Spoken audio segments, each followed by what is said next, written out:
Bien, vamos a continuar con nuestra serie de mensajes del Sermón de la Montaña. Como ya se dieron cuenta, es un sermón bastante completo, bastante largo. Es un sermón que atraviesa por diferentes etapas. Pasamos primero por las bienaventuranzas, después continuamos analizando la comparación de las enseñanzas de los maestros de la ley contra lo que realmente enseñó Dios en su palabra.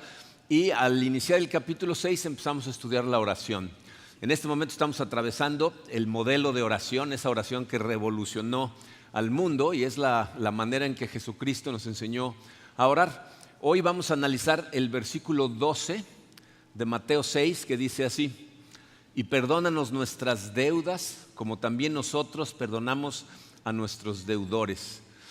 Bien, si la petición que analizamos la semana pasada acerca del pan cotidiano, del pan nuestro de cada día, se refiere a la necesidad física más importante del ser humano, esta petición, perdona nuestras deudas, se refiere a la necesidad espiritual más importante que tiene el ser humano. En otras palabras, cuando hablamos de el perdón, estamos hablando de la parte central del Evangelio de Cristo. Y por eso, como vamos a ver el día de hoy, esta no es una oración para cualquier persona. Lo vamos a entender a través del estudio del día de hoy. Vamos a ponernos en manos de Dios y vamos a analizar este pasaje. Padre, te damos gracias, Señor, por tu amor, ese amor que nos demostraste al enviar a tu Hijo Jesucristo para poder comprar vida para nosotros, para poder perdonar nuestros pecados.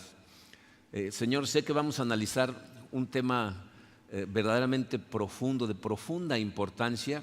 Y sé que para poder comprender estas cosas y que tengan efecto en nuestro corazón, necesitamos tener abiertos los ojos, los oídos espirituales.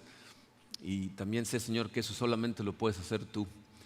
Te pedimos, Padre, que en este momento tu Espíritu actúe en nosotros y nos ayude a ver lo que tú necesitas que veamos, a escuchar lo que necesitas que escuchemos y que esa palabra, Padre, tenga su efecto en nuestro corazón y haga esa transformación que tanto necesitamos. Ayúdanos, Padre, nos ponemos en tus manos en el poderoso nombre de tu Hijo Jesucristo. Amén. Bien, vamos a empezar con una pequeña encuesta. Levanten la mano todos los que están endeudados. Casi todos, ¿no? Si no tienes ninguna deuda, muchas felicidades, eres uno de los pocos que no tienen deudas. La realidad es que vivimos en una sociedad en donde las deudas son la cosa más normal, ¿no? O sea, no te sorprende en lo más mínimo que todo el mundo esté endeudado. De hecho, la mayor parte de las compras grandes que hacemos las compramos a crédito, ¿no? Casas, coches, o sea, rara es la persona que tiene la capacidad de ir y comprar esas cosas de golpe. ¿Y qué pasa cuando no podemos pagar nuestras deudas? Pues nos asedian, ¿no? Los bancos nos están molestando todo el tiempo, algunos nos demandan, a lo mejor te embargan cosas, ¿no? Pero pues como que pues es cosa de acostumbrarse, ¿no? O sea, no lo vemos como algo particularmente grave, ¿no? Pero en el mundo antiguo, en la época en que Cristo predicó estas palabras, una deuda no pagada significaba cárcel. Te metían a la cárcel y no te dejaban salir hasta que no pagaras la deuda. Era una manera de presionar a la familia para que la deuda fuera pagada. De hecho, en la época de Cristo, en el Imperio Romano, había más gente en la cárcel por estar endeudados y no poder pagar que por otros crímenes. Era el crimen más común por el que encarcelaban a la gente y no los dejaban salir. De hecho, fíjense, la razón por la que nuestros esfuerzos de trabajo en África como iglesia, comunidad de fe, tiene un trabajo que hacen en varias partes de África, inició originalmente porque la hija mayor de nuestro pastor en Houston, Mark Shook, se enteró de que había hospitales, y los hay hasta el momento, hospitales en donde la gente llega con problemas, los sanan y si no tienen para pagar, los dejan presos hasta que pagan. No los dejan salir. Y hay veces que las deudas no son grandes, son deudas pequeñas, pero no tienen para pagar y sus familias no tienen para pagar. Entonces la hija de Mark le dijo: tráete tu cartera, vamos a ir a liberar gente, vamos a ir a sacar gente de los hospitales.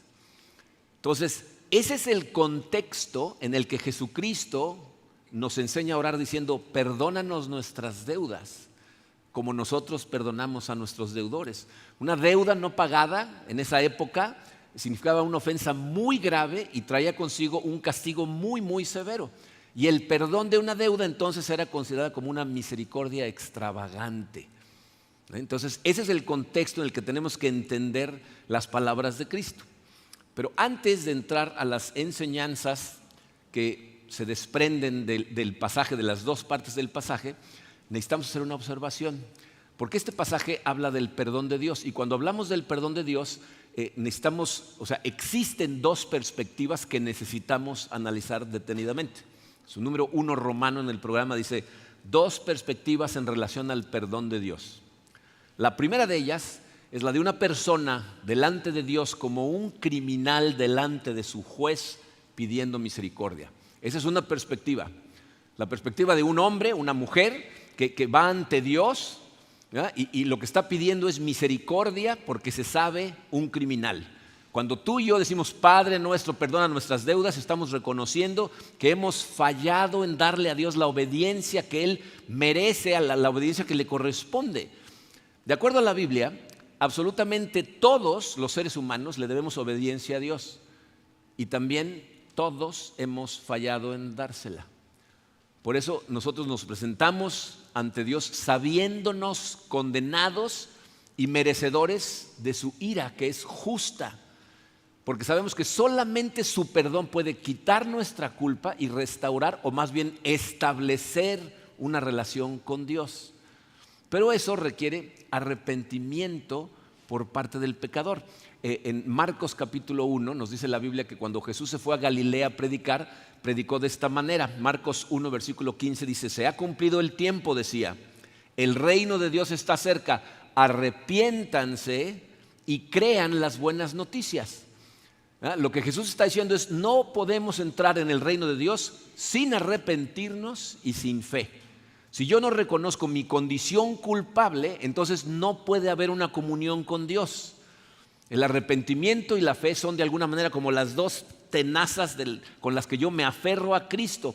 Y cuando eso sucede, entonces Dios nos concede la gracia de la justificación. Pone a cuenta nuestra la justicia de Cristo. Romanos 5:1 dice, en consecuencia, ya que hemos sido justificados mediante la fe, tenemos paz con Dios por medio de nuestro Señor Jesucristo. Eso que acabamos de leer es el mensaje esencial del Evangelio de Cristo. Tú y yo no somos justificados por obras, no somos justificados porque venimos todos los domingos a la iglesia, no somos justificados porque nuestros papás son creyentes, somos justificados única y exclusivamente mediante la fe. Él ha perdonado todos nuestros pecados en la persona del Señor Jesucristo, los que hemos cometido y los que vamos a cometer. En el instante en que reconocemos nuestra culpa y ponemos nuestra fe en Él, perdón total. ¿Ok? Ahora, cuando llegamos a ese punto, muchas personas a través de la historia se han preguntado, si eso es cierto, si eso es verdad, o sea, si yo ya obtuve el perdón de Dios por medio de la fe y todos mis pecados pasados, presentes y futuros han sido perdonados, entonces, ¿por qué tengo que seguir recurriendo a Él todos los días a pedirle que perdone mis deudas? Esto nos lleva a la segunda perspectiva acerca del perdón de Dios. Si tú ya fuiste a Dios como un criminal frente a su juez y le has pedido misericordia y ya te dio misericordia y te dio el perdón, ahora tienes que seguir acudiendo a Él, pero ya no como un criminal ante un juez. Número 2 dice, como un hijo delante de su padre al que ha ofendido y con quien desea restaurar la comunión. O sea, la oración que estamos estudiando se refiere al perdón desde esa perspectiva. Por eso la oración empieza diciendo, Padre nuestro. No empieza diciendo, oh Señor Rey del universo. No, papi, perdona nuestras deudas. Es un acercamiento totalmente diferente y únicamente se aplica para alguien que es hijo de Dios. Nada más.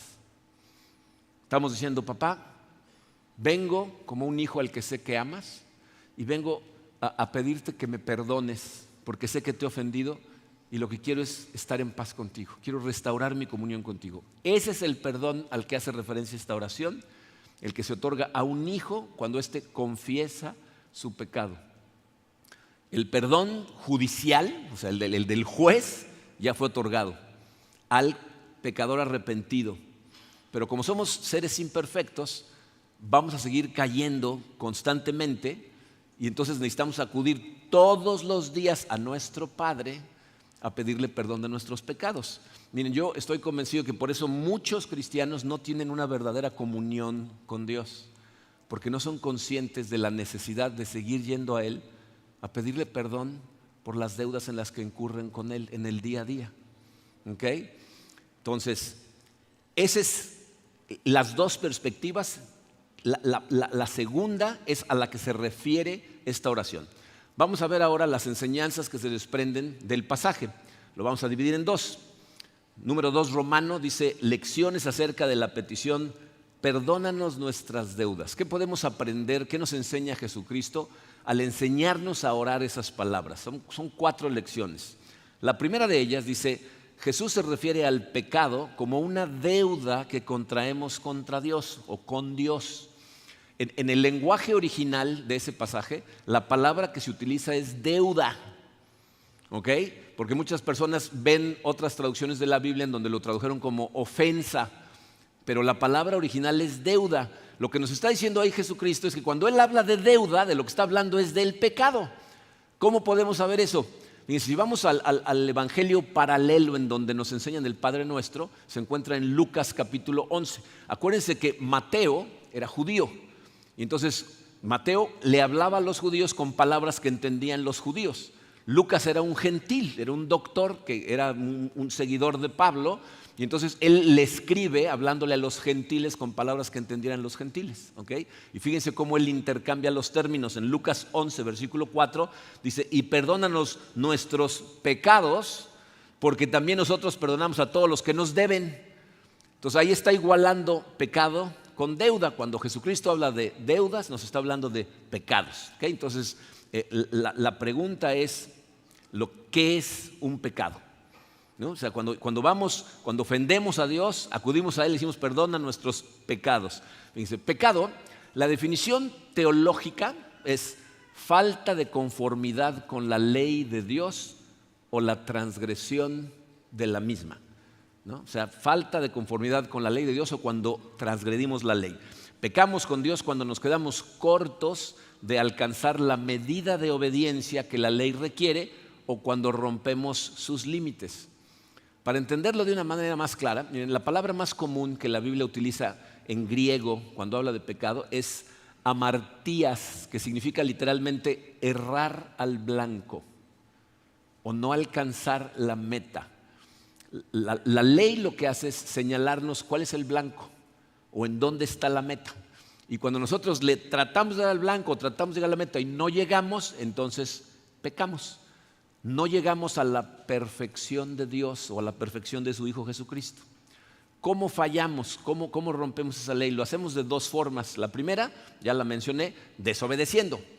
¿No? Tú sabes cuál es la ley de Dios, la conoces si has estado estudiando su palabra, pero pues como somos seres caídos, tenemos la tendencia a romper esa ley. A veces ¿no? es de pensamiento, ¿no? O sea, nada más cuando te das cuenta ya deseaste a alguien que lo atropelle un camión, ¿no? O sea, ya caíste en pecado, ¿no?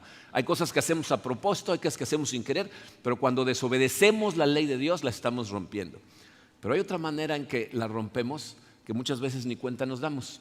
Cuando le robamos la gloria a Dios, también estás rompiendo su ley. Piensen en esto. ¿Cuál es el mandamiento más importante según Jesucristo y sus enseñanzas? ¿Cuál es? Amar a Dios con todo nuestro corazón, con toda nuestra mente, con todas nuestras fuerzas. ¿Okay? Les voy a decir lo que eso significa. Significa que tu principal deleite en esta vida debería de ser Dios. Piensa cómo te deleitas tú en la relación que tienes con las personas a las que amas con todo tu corazón. Es un deleite para ti. Bueno, si tú amaras a Dios con todo tu corazón, con toda tu mente y con todas tus fuerzas, tu principal fuente de deleite sería Dios. Cuando tu corazón se deleita en algo que está fuera de Dios y no le das a Dios la gloria por ese deleite, le estás robando la gloria. En otras palabras, no quiere decir que nada te deleita más que Dios. La Biblia nos enseña que todo lo que Dios nos da, todos sus regalos son para nuestro deleite, pero ¿para qué? Para que le demos la gloria a Él, para que las cosas que recibimos digamos, gracias Padre por esto, gracias por mi familia, gracias por mi salud, gracias por la capacidad que me das para producir cosas, gracias por el lugar en donde vivo. O sea, todo lo que yo tengo es un regalo que viene de Dios. Si yo no le doy la gloria a Él, me estoy quedando con su gloria. ¿No? Si yo me aplaudo a mí por lo bueno que soy para trabajar y todo el dinero que he producido y la empresa que tengo y la familia que he construido, le estoy robando la gloria a Dios. Entonces, al venir a Dios en oración diciéndole, perdona nuestras deudas, estamos reconociendo que desobedecemos su ley o que le estamos robando la gloria. Obviamente, si tu deleite proviene de cosas que van en contra de la ley de Dios, pues todavía está peor, ¿no? Pero bueno, hay otro sentido en el que debemos de considerar esa deuda. Y esto nos va a llevar de la mano a la segunda enseñanza. La Biblia nos dice que la justicia de la ley demanda que el pecado sea castigado. Es decir, la justicia de la ley exige un pago. ¿Cuál es el pago por el pecado? La muerte, dice la Biblia. Y el asunto con la justicia de Dios es que la justicia de Dios no puede ser burlada. Nosotros estamos acostumbrados a vivir en un sistema humano en donde constantemente burlamos la justicia. Nos pasamos altos cuando no hay policía cerca, ¿no? Hacemos cosas que encontramos atajos en la ley y pensamos que podemos burlar toda la justicia. La justicia de Dios no puede ser burlada. Entonces, esta es una deuda que tienes que pagar. Entonces, cuando vas a Dios en oración y le pides perdón, diciéndole, perdona nuestras deudas, hay una segunda cosa que tienes que tener clara, que es el número 2 en tu programa. Es una deuda que no podemos pagar. O sea, la deuda para nosotros es impagable. De hecho, la manera misma en que Jesús formula esta petición nos dice que la deuda no es pagable, porque nos dice, ve a tu Padre y dile, Padre, ¿no? Perdónanos nuestras deudas. Si hubiera forma de pagar, Jesucristo nos hubiera enseñado a orar de otra manera. Nos hubiera orado a decir, Señor, estoy en deuda contigo, dime qué tengo que hacer. ¿Cómo le hago para saldar la deuda? Te prometo que me voy a ir de rodillas por toda la Guayacán para que me canceles la deuda. No, o sea, empiezas a ofrecer cosas para pagarla, pero dijo, no, ve y pídele que te perdone. O sea, evidentemente, miren, toda confesión de pecado lleva implícito el deseo de dejar de pecar. ¿No? Cuando tú confiesas tu pecado, el arrepentimiento significa que ahora quieres vivir de otra manera, pero no es a través de una promesa, ya sea implícita o explícita, que vas a pagar la deuda. La enseñanza de Jesús es, ve y pídele que te perdone tus deudas. ¿Por qué? Porque no tenemos forma de pagarla. Todo lo que tenemos es de Él. Cuando la gente dice, es que le voy a dar mi vida de aquí en adelante, ¿de quién te dio la vida? Tu vida es de Él, tus cosas son de Él.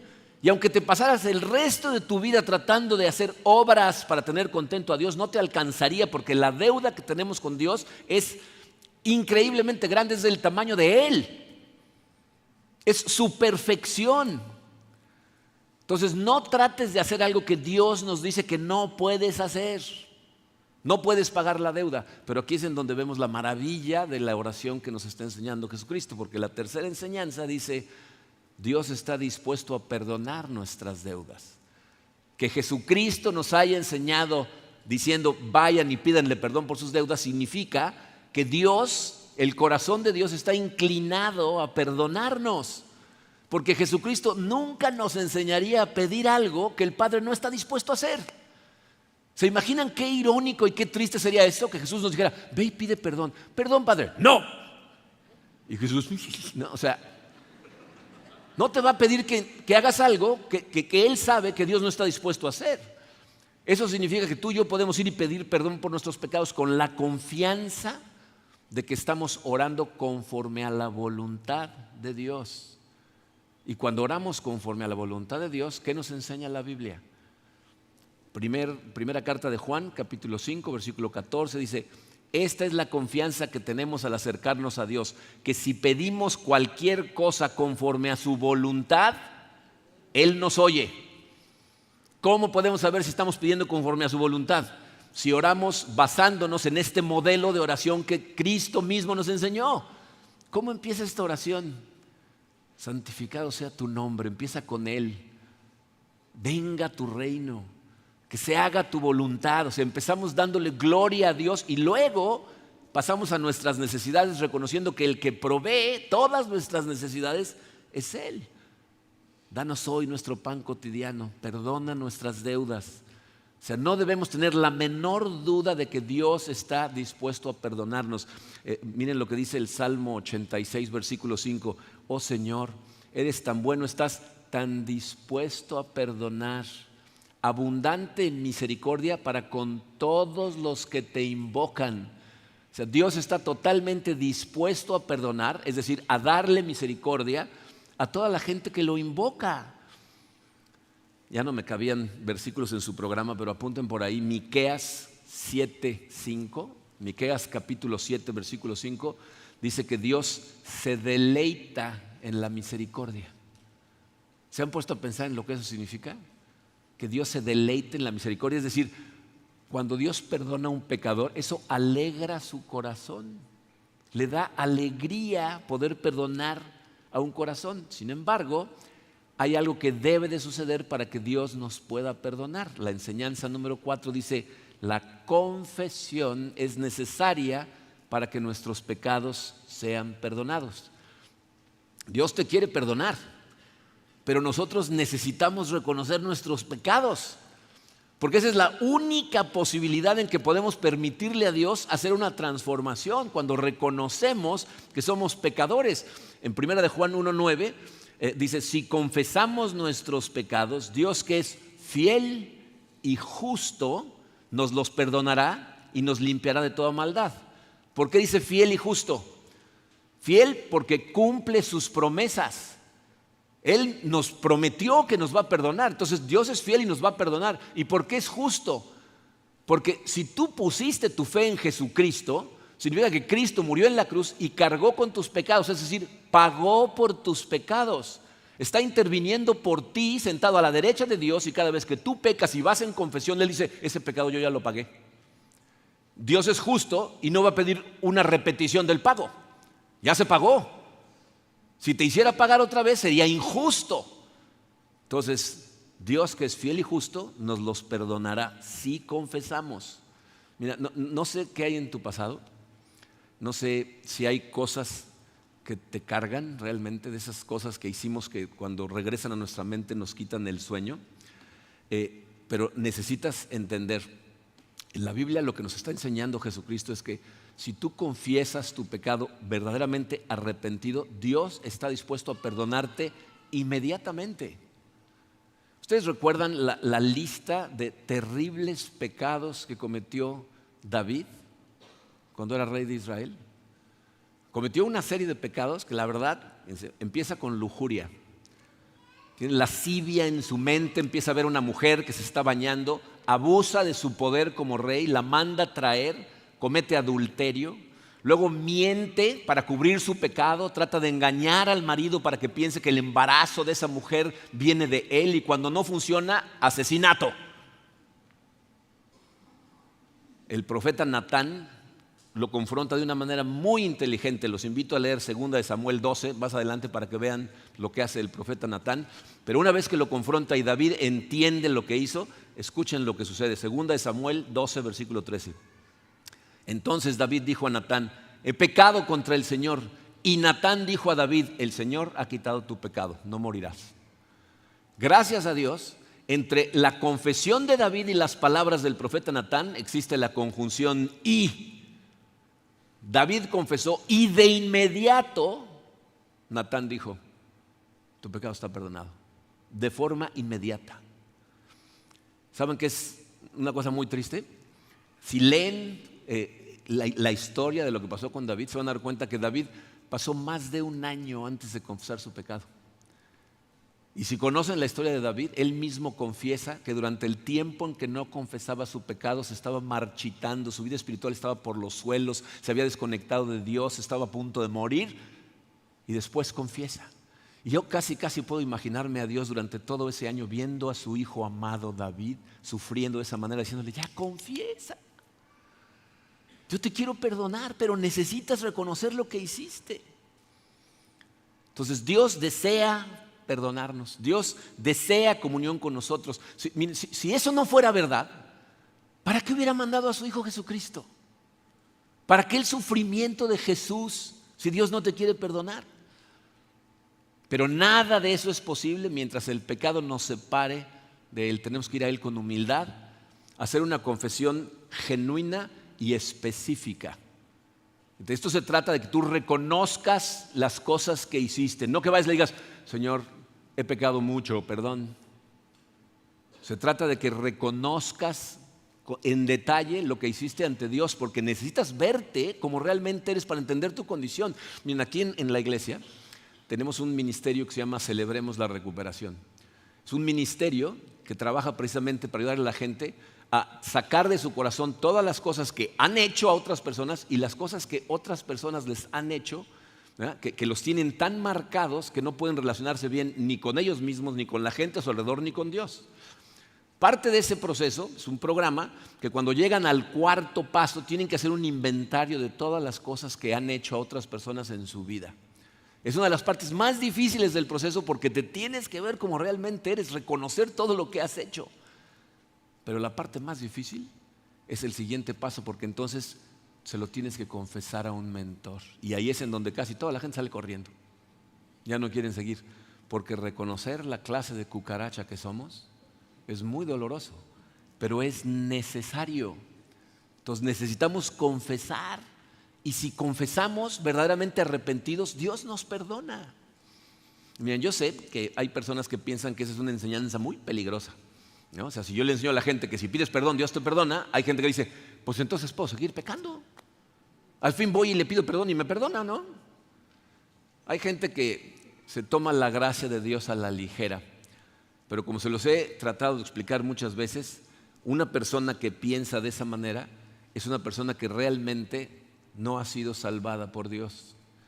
Les voy a leer un versículo, tampoco lo tienen en su programa, escriban por ahí, Judas 4. Judas es una cartita muy cortita, es nada más un solo capítulo, por eso no hay capítulos, nada más hay versículos. Entonces Judas, versículo 4, escuchen bien, dice, el problema es que se han infiltrado entre ustedes ciertos individuos que desde hace mucho tiempo han estado señalados para condenación. Son impíos que cambian en libertinaje la gracia de nuestro Dios. Ahí está el problema. Son gente no creyente que cambian en libertinaje la gracia de nuestro Dios y niegan a Jesucristo, nuestro único y soberano Señor. Es gente que no tienen el menor respeto por Dios, no tienen temor de Dios y por lo tanto no son salvos, porque solamente una persona que no cree en Dios puede convertir la gracia de Dios en libertinaje. El perdón de Dios, cuando tú realmente entiendes tu condición de miseria, debería darte tal gratitud que te lleve a no querer pecar más.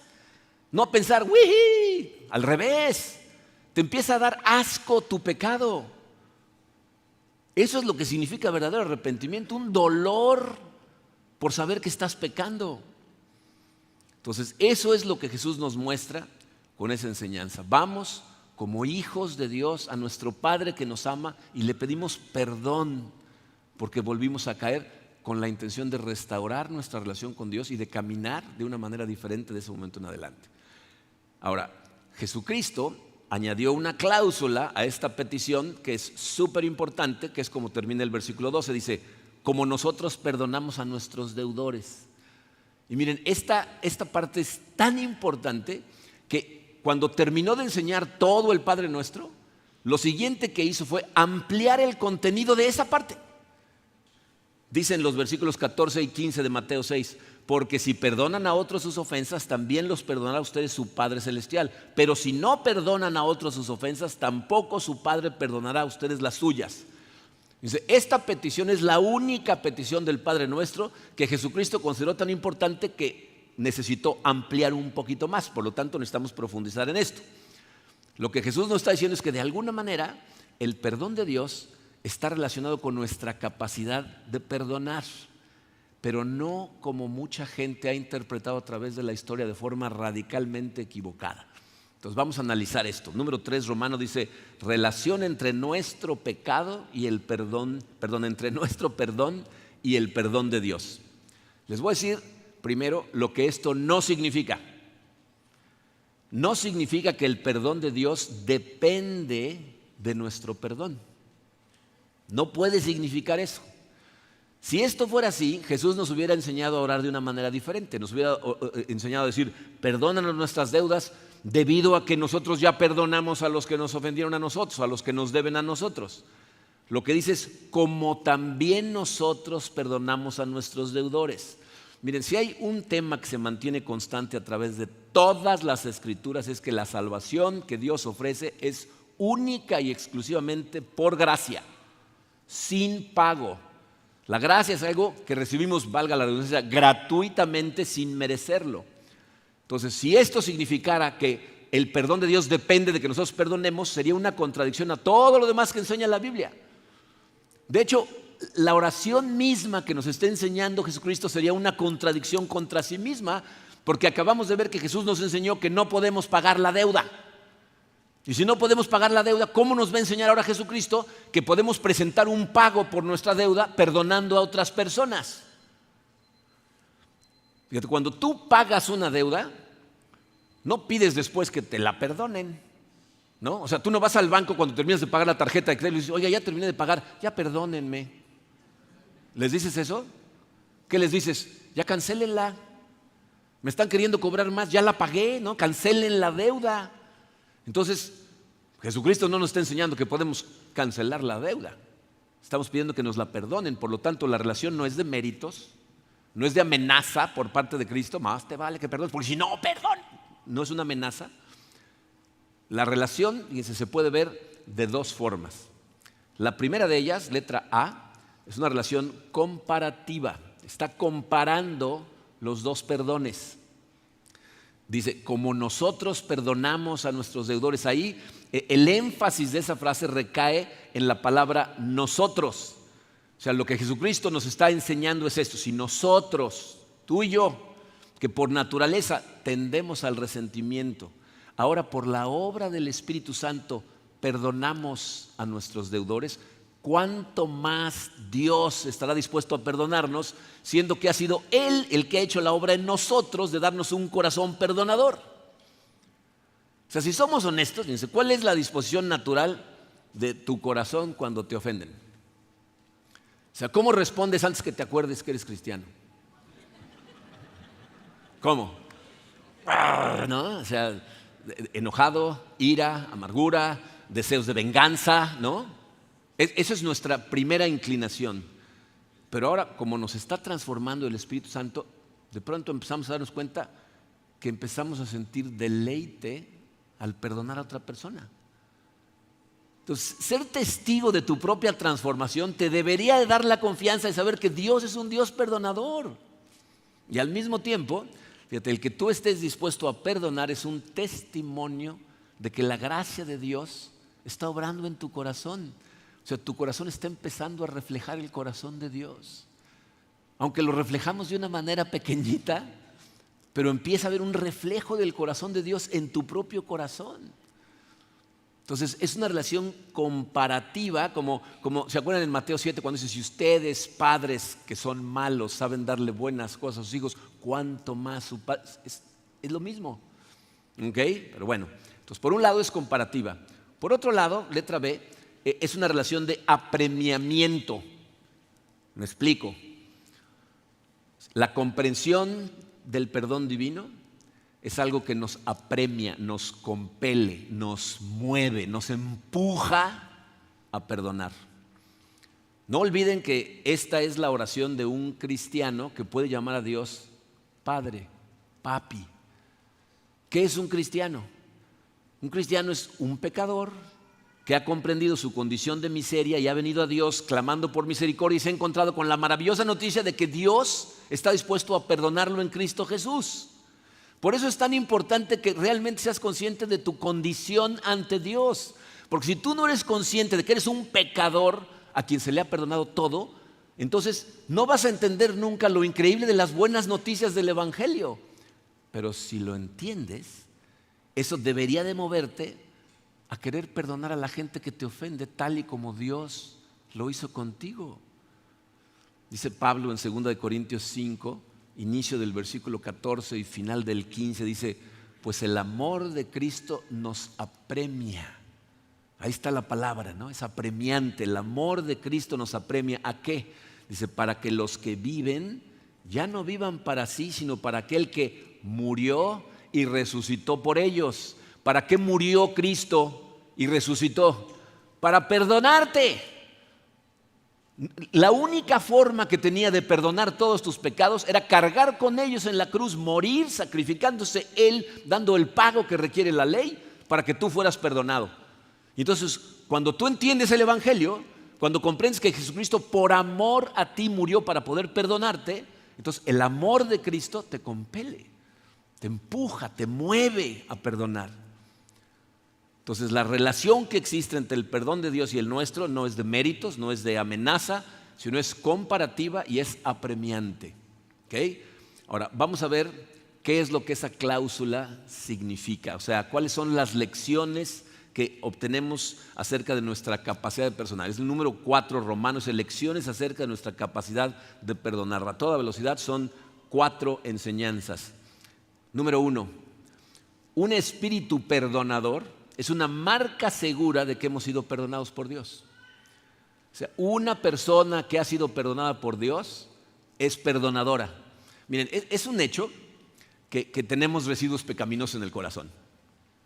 Tú y yo, cuando la gente nos hace algo, nos hieren, nos traicionan, lo que sea que nos hagan, luchamos contra la amargura, luchamos contra el resentimiento. Pero si tú eres un verdadero cristiano, te voy a decir lo que va a suceder. Esos sentimientos negativos causan una lucha interna contra lo que el Espíritu Santo está haciendo en tu corazón. Entonces empieza a haber una batalla en donde tú sabes qué es lo que debes de hacer, pero los sentimientos negativos te están empujando en otra dirección y la transformación que hace Dios en tu corazón llega con el tiempo a llevarte a hacer lo correcto y empezar a perdonar y empieza a deleitarte en el perdón.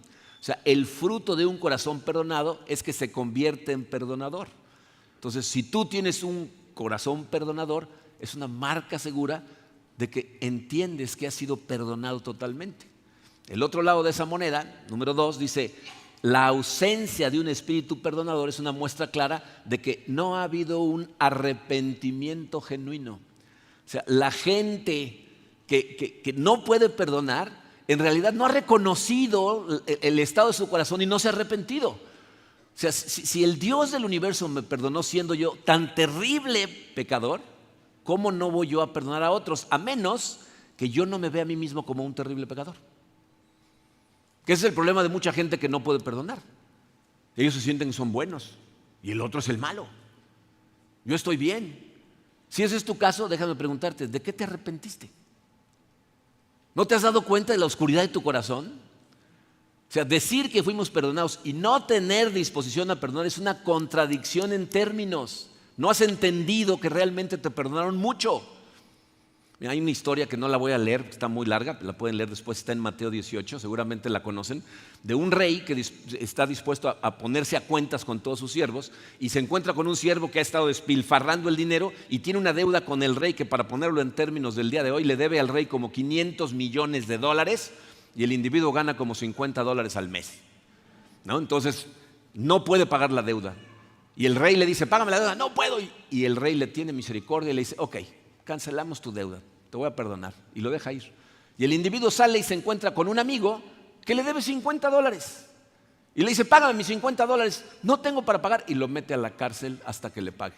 Y cuando el rey se entera, se pone furioso, lo manda a traer y le dice: yo tuve misericordia contigo, ¿no deberías de haber tenido tú misericordia con alguien que te debía tanto menos de lo que tú me debías a mí? Y estas son las palabras de Jesucristo en esa parábola: así también mi Padre Celestial los tratará a ustedes, a menos que cada uno perdone de corazón a su hermano. ¿Qué significa perdonar de corazón? Te significa que tú tomas la decisión de perdonar y de la mano de Dios le dices: Señor, ayúdame a perdonar a este individuo. Entonces, una vez que has perdonado, ya no vuelves a sacar a colación lo que te hicieron. Cuando vuelves a tener un problema con esa persona, dices: ¡ay, otra vez, como la semana pasada que me hiciste! Ya no. Al revés, cuando llegan esos sentimientos negativos con algo que supuestamente tú ya perdonaste, lo que haces es los tomas cautivos y los llevas ante Dios. Le dices: Señor, yo quiero perdonar a esta persona, ayúdame a sacar estas emociones de mi corazón, te las entrego a ti. Cada vez que vienen, en lugar de simplemente recrearte en cómo lo atropella el camión, lo que haces es llevarle esos pensamientos a Dios, hasta que te permite verdaderamente orar por esa persona y bendecirlo, aunque te haya hecho lo que te haya hecho. Si no haces eso, la oscuridad en tu corazón va a seguir reinando y va a tomar cada vez más control de tu corazón si tú no luchas contra esas cosas. Pero, fíjense, esto nos lleva a una tercera enseñanza que es muy importante. Dice, esta enseñanza sobre el perdón debe ponerse dentro del contexto de otras enseñanzas acerca de nuestra relación con otros. ¿A qué me refiero? Lo que Jesús nos está enseñando no es que cuando alguien te hace algo, tú simplemente lo perdonas y se acabó. De hecho, hay enseñanzas que nos dicen, si un hermano peca contra ti, ve y repréndelo. Y si no te escucha, ve con 2 testigos y repréndelo otra vez. Y si no los escucha, repréndelo con toda la iglesia. Y si no los escucha, trátalo como si fuera un no creyente. Sácalo de tu vida. Lo que tenemos que entender nosotros es que perdonar y restaurar una relación no es lo mismo. El perdón no tiene que ver con lo que la otra persona hace. Dios nos pide que perdonemos porque todos los mandamientos de Dios son para nuestro bien. Cuando tú perdonas a alguien, eliminas la amargura de tu corazón que te envenena la vida y envenena a todos los demás. Es por tu propio bien que lo perdonas, no por lo que el otro haga, no porque se arrepienta, no porque te pida perdón. Cuando Cristo estaba en la cruz, no le dijo a su Padre, perdónalos, Padre, porque ya los veo medio arrepentidos. No, dijo, perdónalos porque no saben lo que hacen.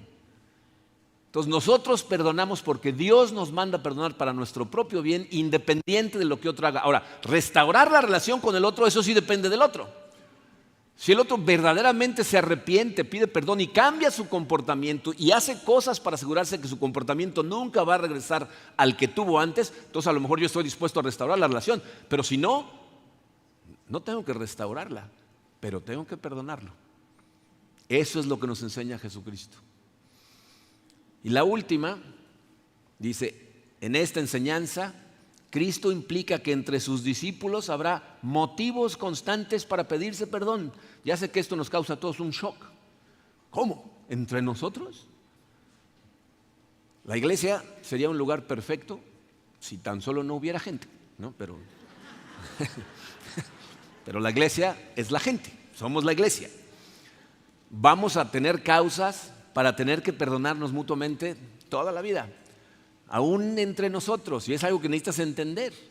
O sea, todos tenemos todavía rastros en nuestro corazón de la naturaleza caída, nos vamos a equivocar, vamos a hacer cosas que van a herir a otras personas, y lo que debe reinar en nuestro corazón es la paz de Cristo.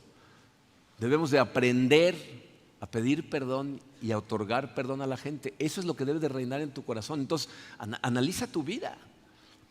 ¿Cómo está tu relación si estás casado con tu pareja, con tus hijos? ¿Estás dispuesto a cuando cometes un error tener la humildad de ir y decir perdón? Cuando la gente los agarras en un mal día, un día de estrés o lo que sea, y te piden perdón, ¿estás dispuesto a decir no pasa nada? Yo espero que me tengas la misma paciencia que yo te voy a tener a ti. O sea, reina en ti esa paz con tus compañeros de trabajo, con tus subordinados, con tus jefes, con tus vecinos. Hay gente a la que llevas años sin hablarle por algo que te hicieron alguna vez. A lo mejor te pidieron perdón, pero no estás dispuesto a perdonar. El perdón es por tu propio bien. Miren, es muy triste la cantidad de gente con la que yo tengo oportunidad de interactuar, que están amargados en su corazón por cosas que les hizo alguna persona que ya ni siquiera está en su vida. Y siguen amargados. Hay gente incluso que la persona que les hizo algo ya hasta se murió, pero no lo pueden perdonar. ¿Cómo es que no puedes perdonar? La realidad es que no quieres perdonar, porque piensas que perdonarlo es dejarlo irse de gratis. Pero acuérdate de una cosa, Dios dijo, mía es la venganza, yo pagaré, tú perdona. Eso es lo que nosotros tenemos que aprender a hacer. Darle gracias a Dios por el perdón que nos ha dado y extender ese perdón a toda la gente a nuestro alrededor. Entonces tú y yo no somos perdonados por perdonar, pero todo el que ha sido perdonado obtiene de Dios un corazón perdonador. Yo le pido a Dios que nos ayude a hacer una evaluación honesta de nuestro corazón para realmente ver lo que hay ahí, saber lo que está pasando ahí. Porque ¿saben cuál es la evidencia más clara de la salvación de una persona? Cómo trata a los demás. Es la evidencia más clara. El fruto del Espíritu, que está descrito en Gálatas 5, versículos 22 y 23, habla de características que tienen que ver con las relaciones humanas. Cómo amas a la demás gente, qué pacientes en tus relaciones, qué tan humilde, bondadoso, qué tanto dominio propio. O sea, son cosas que son relacionales. Entonces, ¿quieres saber si eres salvo? ¿Cómo tratas a los demás? ¿Qué tan dispuesto estás a extender ese perdón?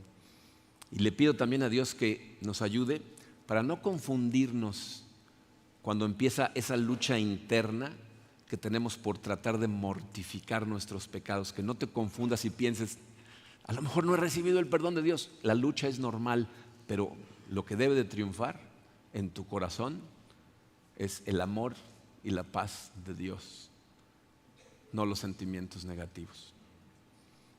Por eso, nosotros estamos totalmente agradecidos con Cristo, porque gracias al sacrificio que hizo en la cruz, tú y yo fuimos perdonados de todos. Si tú has puesto tu fe en Cristo, todos tus pecados han sido perdonados.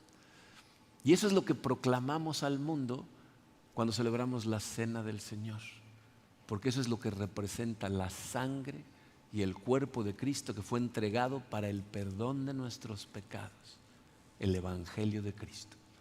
Entonces preparen sus elementos, vamos a orar y vamos a celebrar juntos la cena del Señor.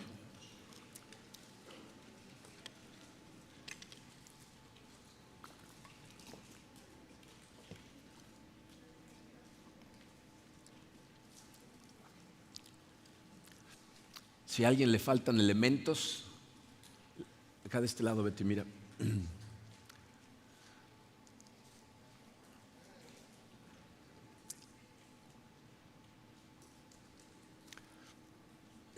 Muy bien. Vamos a orar. Padre, Señor, no vamos a dejar de agradecerte nunca, Padre, por lo que hiciste por nosotros.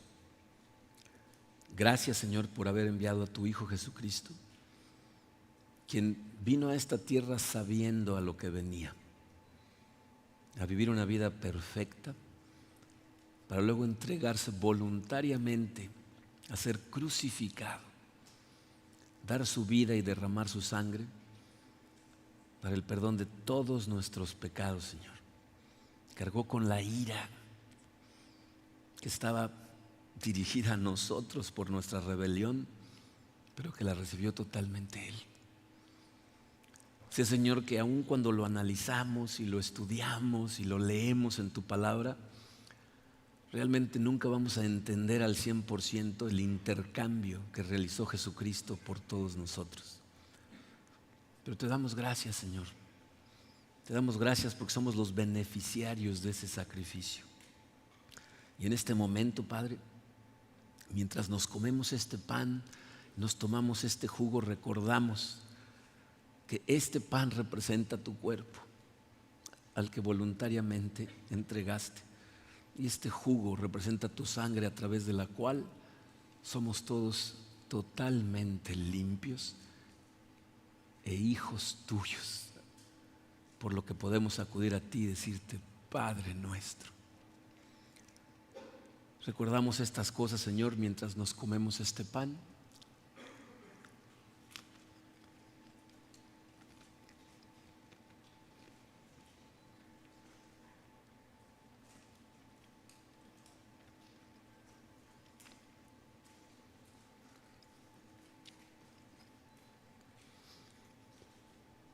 Y agradecemos profundamente, Señor, el que hayas derramado tu sangre por el perdón de nuestros pecados. Y lo recordamos, Señor, mientras nos tomamos este jugo.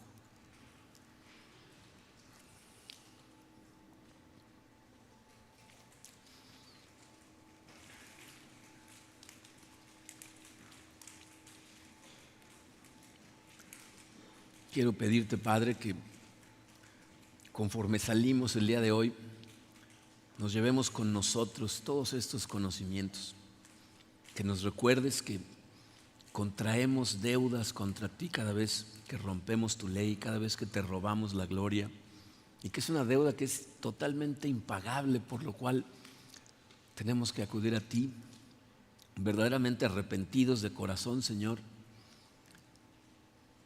Estamos llenos de gozo sabiendo que tú estás dispuesto a perdonarnos, Padre. Ayúdanos a tener la humildad y el valor de confesar siempre nuestros pecados a ti. No nos dejes languidecer espiritualmente tratando de esconder esas cosas, sino de correr a ti, pero verdaderamente arrepentidos, tratando de cambiar, Señor. Te pido, Señor, por todos aquellos que no te conocen como a un Padre, que siguen estando en su misma condición y no han tenido la humildad de acercarse a ti y pedirte por ese perdón.